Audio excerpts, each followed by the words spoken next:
Agora no Café com Política. E no Café com Política de hoje a gente conversa com o prefeito de Governador Valadares, André Merlo. Prefeito, bom dia, bem-vindo aqui ao Super N. Bom dia, Adriana, bom dia, Rodrigo. Bom dia. Bom dia, prefeito. Prazer é nosso, prefeito. Eu gostaria que o senhor já começasse a entrevista falando sobre a situação de Governador Valadares.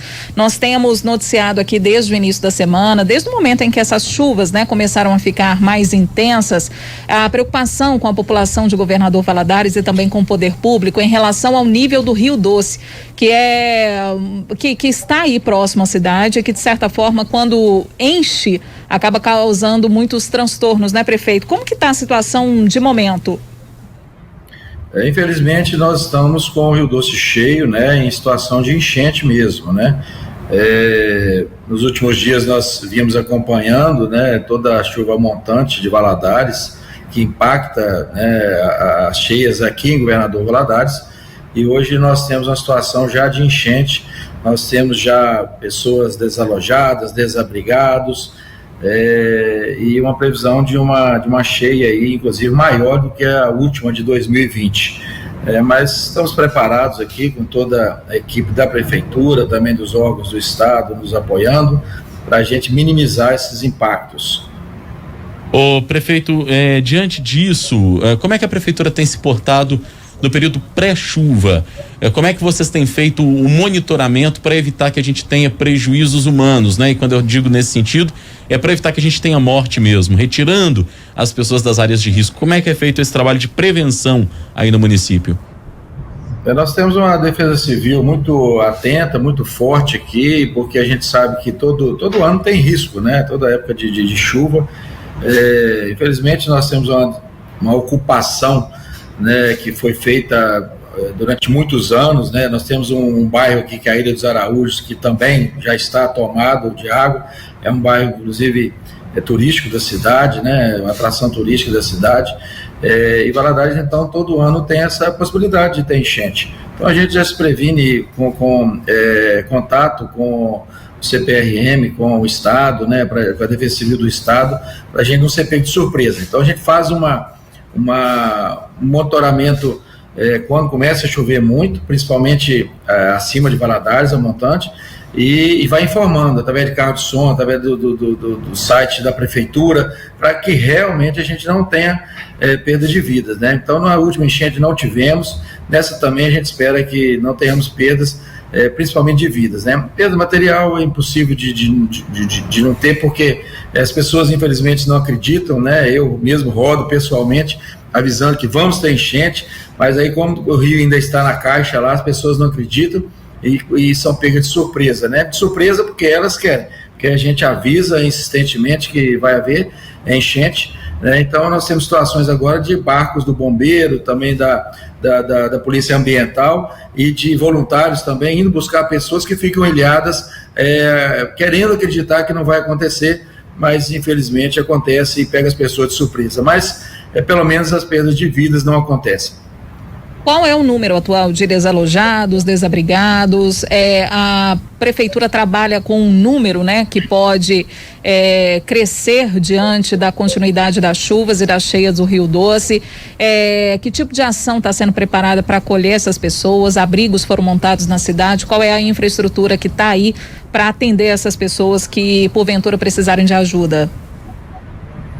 Nós temos uma região que é atingida em torno de 55 mil atingidos, Então é bom a gente frisar isso. O Valadares é uma cidade de 300 mil habitantes, então com essa cheia aí nós vamos atingir em torno de 55 a 60 mil pessoas que são atingidas. Mas graças a Deus essas pessoas também têm muitos parentes nas cidades e em torno de 10 mil ficam desalojados, mas alojados em casas de parentes e amigos, E desabrigados são poucos. Por exemplo, hoje nós temos em torno de 100 desabrigados que ficam em escolas municipais e também escola estadual, E a gente dá toda a assistência através da Secretaria da Assistência Social e recebem alimentações, então isso hoje está tranquilo, a gente está bem preparado em relação a isso. Então temos aí 3 escolas municipais e uma estadual recebendo as pessoas, mas como eu disse, por enquanto em torno de 100 pessoas desabrigadas.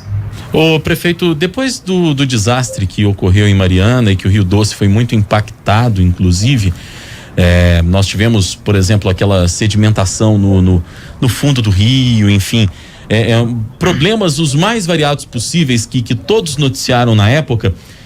A situação das enchentes aí em Valadares piorou, houve uma dificuldade maior para a prefeitura lidar com isso a partir daquele desastre ambiental, ou continua da forma que sempre foi em Valadares, não houve nenhuma mudança?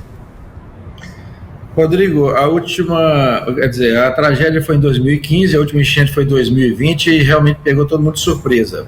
Foi deixada uma lama com minério, uma lama pesada, onde nós tivemos que investir em torno de 10 milhões de reais para limpar a cidade, coisa que não acontecia antes. Antes das outras enchentes, a própria água do rio, quando ia retornando para a caixa do rio, as pessoas já iam limpando e a prefeitura ia ajudando, e então era bem menor esse impacto. Então a última pegou todo mundo de surpresa. Hoje nós estamos preparados, para esse pior cenário, de vir lama novamente. Apesar que eu tenho rodado e tenho percebido que a água está menos densa, eu estou com esperança desse ano vir mais água e menos barro, E a gente, inclusive, tem uma ação contra a Samarco em relação à última enchente, porque realmente foi uma tragédia que nunca tinha acontecido em Valadares, em relação a essa lama com minério que tinha no fundo do rio, que foi colocado, dentro da cidade. Agora, esse ano, a gente tem essa esperança, mas estamos preparados. Nós temos hoje mais de 400 homens preparados para o pós-enchente, para a limpeza da cidade. Mais de 115 equipamentos entre caminhões e maquinários para a gente estar limpando o mais rápido possível. É o que nós, prefeitura, podemos fazer, sermos mais eficientes nessa limpeza para a vida voltar ao seu cotidiano aí o mais rápido possível. Agora há pouco, o prefeito André Merlo, prefeito de Valadares, a gente está conversando com ele aqui no Café com Política.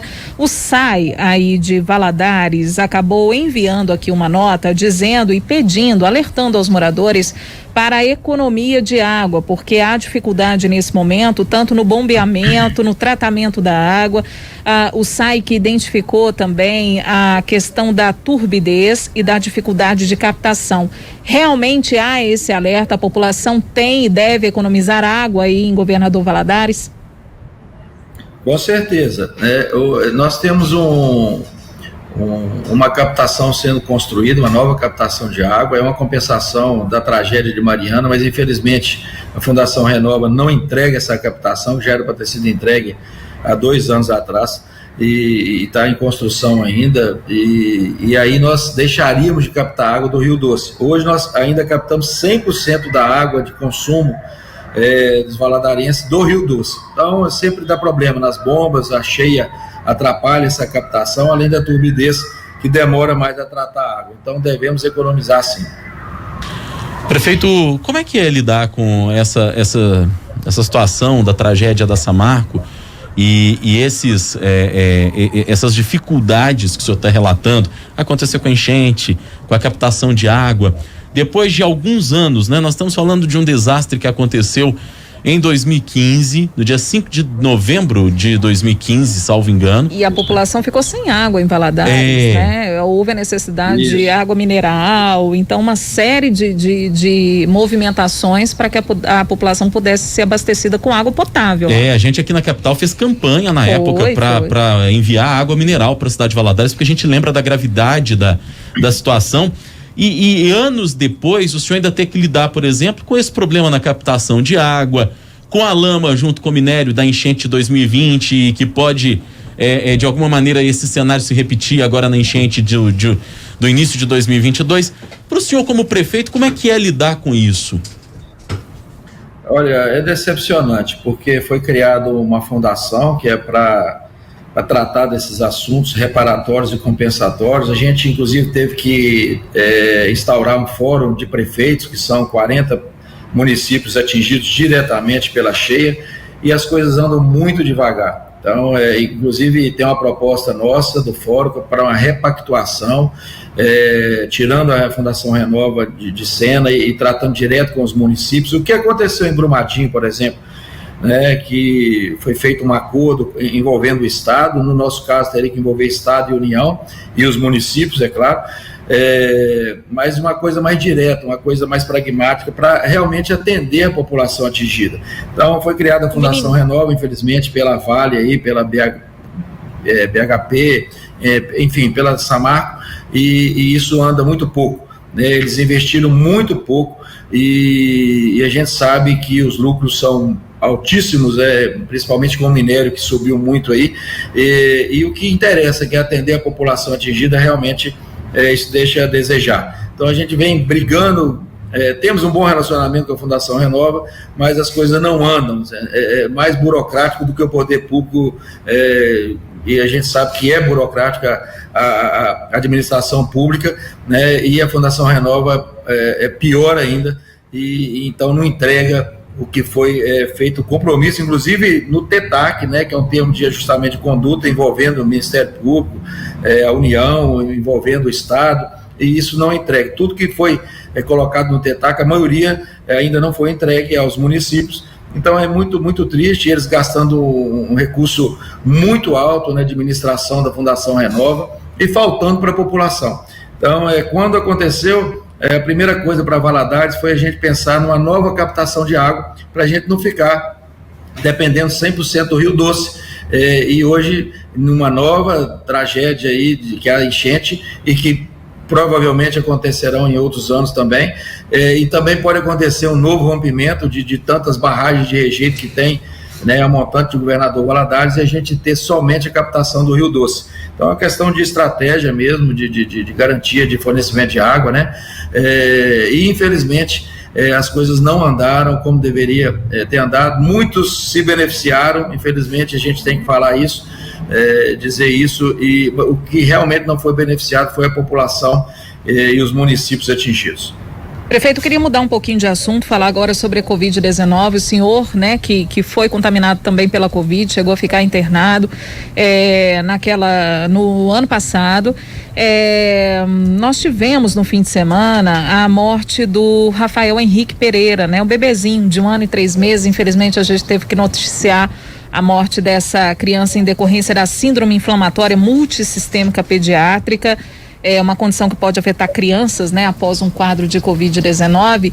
Diante desses fatos, o senhor que já viveu na pele essa questão da Covid, né, a contaminação, sentiu os sintomas, teve que ser internado, passou por todo o procedimento, diante da dor que está sentindo agora a família do Rafael e toda a dor que a gente está sentindo, porque a gente também se junta à família. O que o senhor tem a dizer à população de Governador Valadares no que diz respeito à vacinação de crianças que está para começar agora em janeiro? Como vocês estão se articulando nesse sentido? Qual é a palavra de momento agora para a população? Bom, primeiro a gente lamenta muito, né, as perdas de vida. Aqui em Valadares foram mais de 1.300 pessoas, e como é uma cidade interior, a gente conhece muitas delas e tinha relacionamento, então é muito triste, né? E eu sou a favor da vacinação. Nós não podemos discutir isso, e a vacina chegando, nós estamos preparados para estar aplicando o mais rápido possível, né? Agora nós temos que dividir essa responsabilidade com a população, né? A primeira dose, nós temos aí mais de 70% da população vacinada, a segunda um índice bem baixo, e a terceira menor ainda. Então é um absurdo, a própria população ela não vai nos postos de saúde se vacinar, então a gente precisa dividir, e hoje eu sempre digo isso, as pessoas perguntam qual que é a minha posição em relação, por exemplo, a eventos, né? Claro que a gente, se tiver o indício do retorno da pandemia, a gente é contra, mas a vida tem que continuar, e as pessoas têm que ter responsabilidade. Então o que a gente percebe são as pessoas, mesmo com a vacina sendo ofertada, elas deixam de vacinar, né, e acabam contaminando outras pessoas e se contaminando também. Então a gente precisa dividir essa responsabilidade, que às vezes fica em cima do poder público totalmente, com a população. Quando no início lá ninguém sabia o que era essa pandemia, então o poder público tinha que intervir através de decretos e assim mais diariamente, insistentemente, mas hoje todo mundo sabe o que é a Covid, e a Covid ela traz mortes, né? E quem quer morrer? Ninguém quer morrer, só que as pessoas insistem não sei se acompanhar algumas teses aí que para não vacinar, então a gente não entende. E é claro que os índices caíram aí de letalidade por causa da vacina, ninguém pode discutir isso. Então, se ela não é totalmente eficiente, ela pelo menos minimiza, e a gente tem que respeitar isso aí. Mas eu queria dizer que Valadares está preparado para continuar vacinar nossas crianças, para a gente não ter mais perdas de vidas aqui. E quando fala Valadares, a gente também é sede da Macro aqui, com mais 50 municípios, né? São Valadares mais 50 municípios que a gente atende aqui.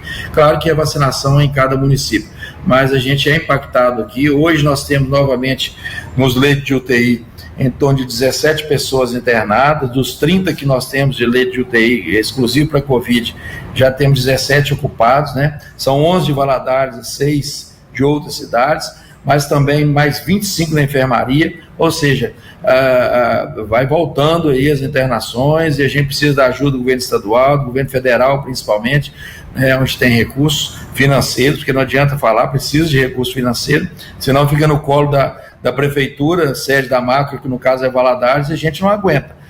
Então a população precisa de entender, os governos também, que nós temos esse risco, né? E eu sou assim, eu sempre falo, gente, a vida tem que voltar ao normal, pode existir algum evento, agora se eu acho que tem risco, eu não vou nesse evento. Se eu estou vacinado, vou continuar usando máscara, vamos continuar usando álcool, né? Eu sou a favor disso, mas que a vida vai voltando à sua normalidade, mas dividindo essa responsabilidade com a população. Hora do bate-pronto. No Café com Política. Hora do bate-pronto. Prefeito, agora são perguntas objetivas, respostas também objetivas. A gente vai fazer como se fosse um ping-pong, ok? Ok.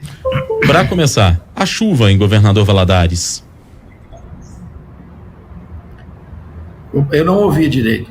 Eu repito, a chuva em Governador Valadares. Nesse momento não temos chuvas em Valadares. Monitoramento. Instantâneo. Prevenção a enchentes, a importância. Muito importante, principalmente a informação.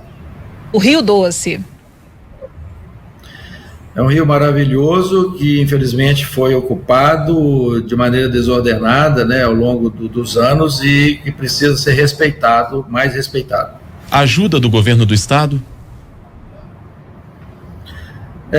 Através dos órgãos, principalmente de segurança, mas financeiramente deixa a desejar. E do governo federal? Ajuda?